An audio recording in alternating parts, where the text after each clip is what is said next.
Bismillah ar-Rahman ar-Rahim. In the name of Allah, the Beneficent, the Most Merciful.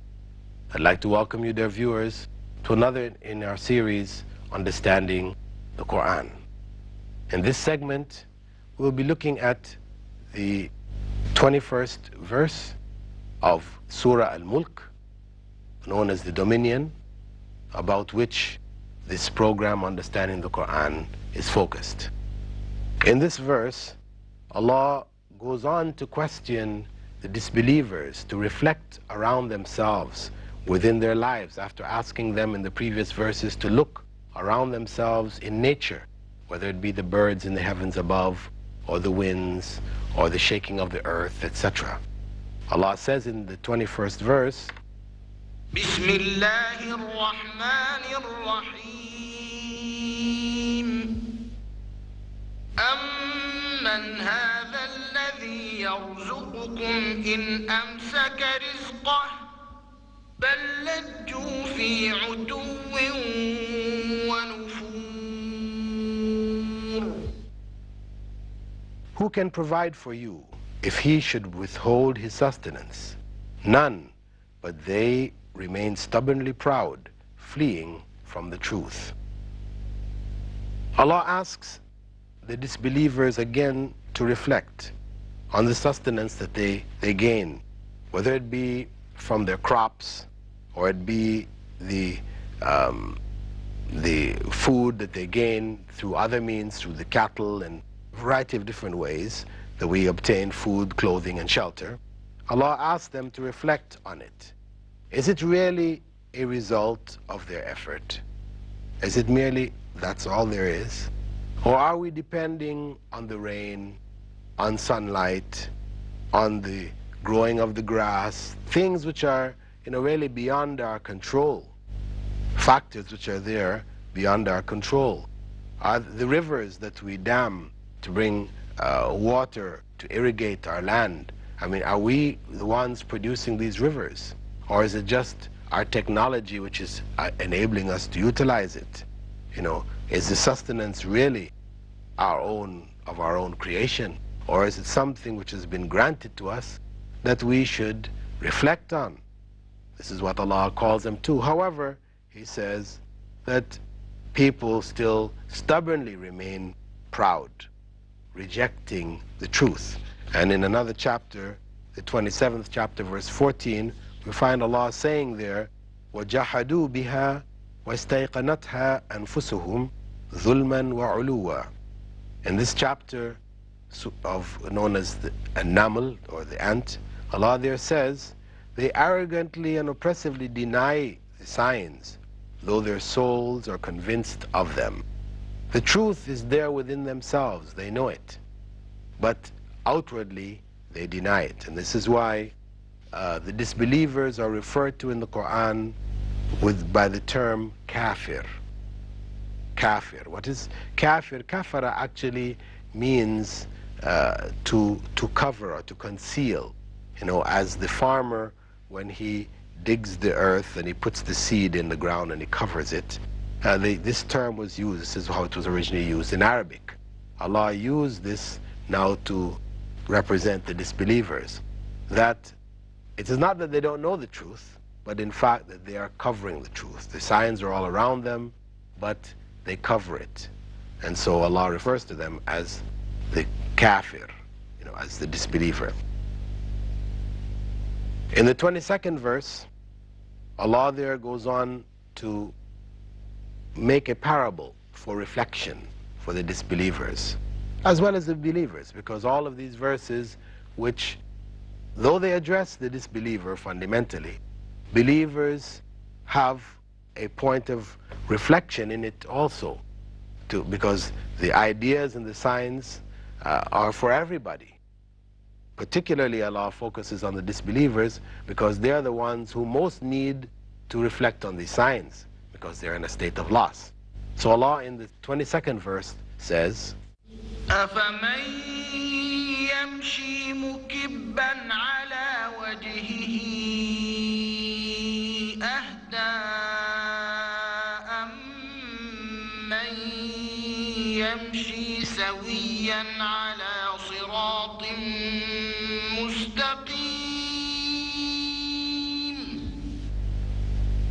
Is one who walks facing the ground more rightly guided than one who walks facing ahead on a straight path? This is the question which Allah asks the disbelievers to reflect on. One who walks with his face towards the ground, not knowing the path ahead of him, is liable to trip over things, to bump into objects, etc., etc. He will be stumbling around. Is he equal to one, or better guided than one who walks with his head up, able to see the path ahead and know where he's going?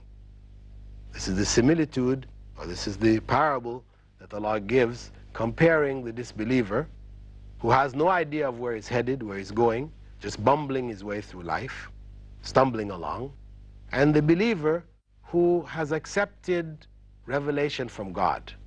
Allah has revealed His will to human beings through prophets who delineated for them a clear path for every human being in life to know how to head down that path as well as where the path leads. And Allah, in making this comparison, basically addresses the issue of the secular societies today, wherein drugs and immorality have become so commonplace. Today there are big debates raging in Europe to legalize marijuana, a drug which has been recognized as a drug for so many years, and it's been banned. But now there are moves being made to legalize it, as homosexuality, which was considered to be an illness for many years, was criminal, was prohibited, but now it has been legalized. In fact, people who have risen to prominence in the West, can only do so today, if one wants to rise to prominence to become a president or a prime minister, etc., one has to make an open commitment to support the homosexual cause. I mean, this is the state in which society has fallen into, stumbling and bumbling along, not knowing where it's going, just making more and more horrendous and heinous crimes, permissible in the society, because they have invented their own principles of determining what is right and what is wrong, instead of following divine guidance, where what is fundamentally harmful to human society has been defined by God and would stand until the last day. Instead of accepting that, which then gives morality a solid foundation, human beings have taken it upon themselves to democratically determine what is good and what is bad. But democracy, dear viewers, has never brought human society to what is ultimately the best for them. In fact, though on one hand, democracy, as it theoretically is supposed to be implemented, is supposed to enfranchise elements of the society, have more people involved in the process of government, the reality is not the case. What we find instead is that there is a small element that actually makes the decisions for the society as a whole. If we look at the American Constitution, which is the founding document of the world's most powerful democracy today, we can find there in this document, in the article known as the 3/5 Compromise, where the most enlightened minds of the 18th century who founded America got together and wrote in their constitution that a non-white human being, a black human being, was only 3/5, to be considered 3/5 of a white human being. Though on one hand, democracy, as it theoretically is supposed to be implemented, is supposed to enfranchise elements of the society, have more people involved in the process of government, the reality is not the case. What we find instead is that there is a small element that actually makes the decisions for the society as a whole. If we look at the American Constitution, which is the founding document of the world's most powerful democracy today, we can find there in this document, in the article known as the 3/5 Compromise, where the most enlightened minds of the 18th century who founded America got together and wrote in their constitution that a non-white human being, a black human being, was only 3/5, to be considered 3/5 of a white human being. What is this, dear viewers, but corruption? Why did they do this? They did it because all of the founding fathers, or most of them, had slaves. Slaves who were black. And so when they didn't consider themselves to be on the same level as their slaves, when they were writing their constitution, they had to take into account the slaves, and they gave them a portion of importance. They said, okay, there are 3/5 of us. This was the enlightened minds, most enlightened minds of the 18th century. And today it is no different. The enlightened minds in the legal systems, they have evolved a principle which is known as consenting adults to determine human relationships, sexual relationships. They said, okay, we know rape is bad because people are being forced, so we say there must be consent. We know that pedophilia is evil, that is having relations, sexual relations with children is evil, so we say there must be adults. Then anything after that, as long as it's between consenting adults, nobody has a right, no society, no government has a right to interfere in the private lives of the individuals. What takes place between them as consenting adults is their own business. So where does that lead us? It leads us to legitimize adultery, as it has been, to legitimize fornication, to legitimize homosexuality, and eventually it will legitimize, as has already taken place in some countries in Europe, to legitimize incest, where a human being, a male, may have, a man may have sexual relations with his mother, his sister, or his daughter, as long as they're adults. Because our principle of consenting adults is what determines what is right and wrong. And where are we then? Where are we where adultery and fornication is now legitimate? Because it's become so commonplace. So even our presidents are involved in it, and the society, though they may be a little ruffled by it, but basically they're accepting it because everybody's involved in it anyway. This society, it may have advanced itself technologically, but its face is on the ground. It is stumbling over its own feet. It is destroying itself. The societies of the other parts of the world, the Islamic societies, they may not have the technology which will take them to the level of power and domination of the world, but the morality which exists in those societies, in spite of the Western influence and certain corruptions that have taken place, the weakness and distancing that Muslims have done from their culture, still basic moral values remain there, and their societies are cleaner and purer than those societies that have chosen the way of secularism. And Allah speaks about the disbelievers in another chapter, Al-Furqan, the 25th chapter, verse 34, in which He says, those who will be herded towards hell on their faces will be in the worst of states and most lost from the path. Allah uses this example, those who have disobeyed Allah, chosen the path of evil in this life, will be herded towards hell on their faces. In this regard, a companion of the Prophet, may God's peace and blessings be upon him, Anas ibn Malik, reported that a man asked the Prophet, sallallahu alaihi wasallam, O Prophet of Allah, will Allah gather the disbelievers on their faces on the day of resurrection? I mean, it sounds very strange. The Prophet sallallahu alaihi wasallam replied, is the one who made him walk on his feet in this world not able to make him walk on his face on the day of resurrection? This should not be strange to us. This is reported in Sahih al-Bukhari. It is a part of the disgrace that will be put on the disbelievers on that day, that they will end up walking on their faces to hell.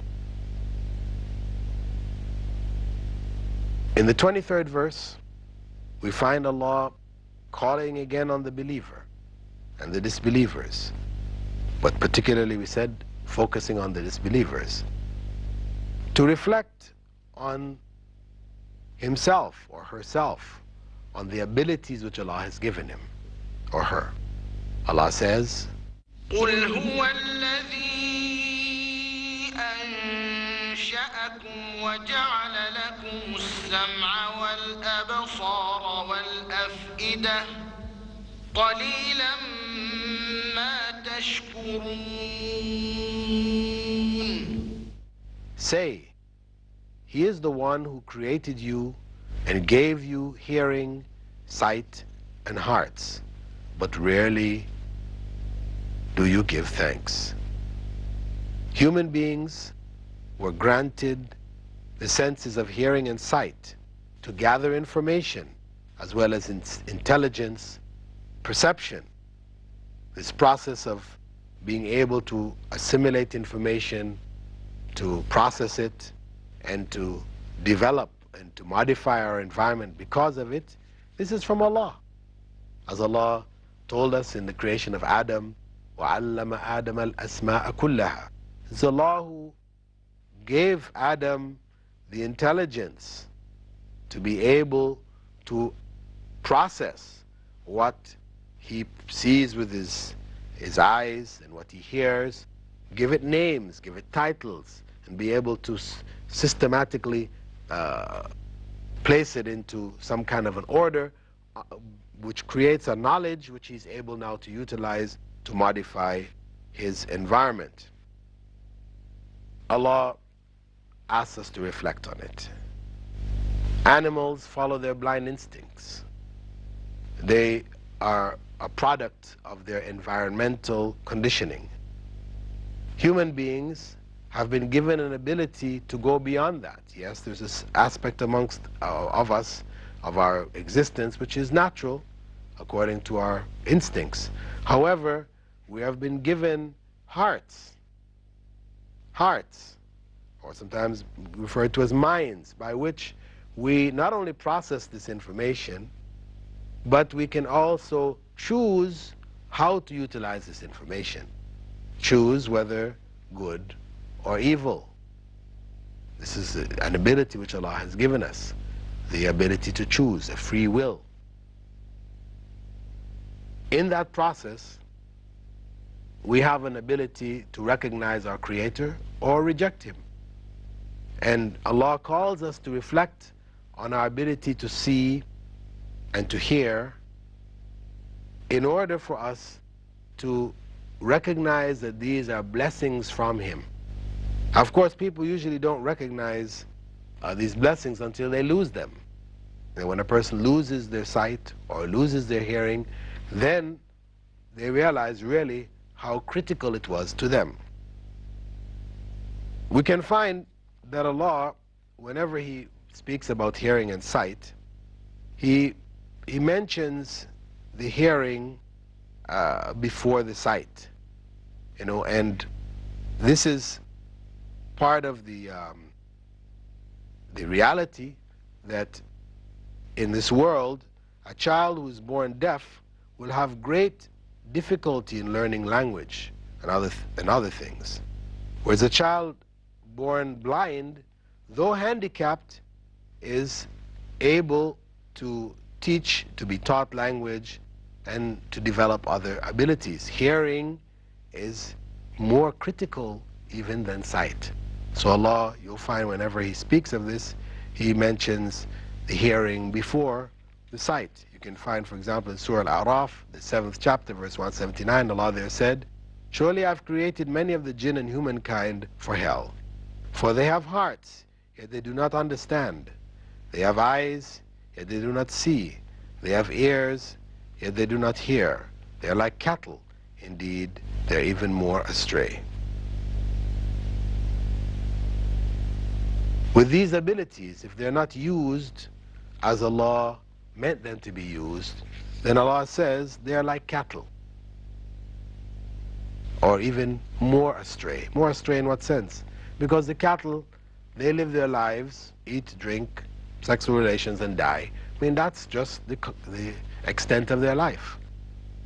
For a human being to live that life when he has the ability to choose a higher life, a life which, involves so many other qualities, and most importantly, recognizing God in his life, submitting to the laws of God, worshiping God, and developing in the process of worship the higher qualities which make human beings unique, the qualities of generosity, of compassion, of honesty, all these great qualities which Allah, invites human beings to through the practice of the religion.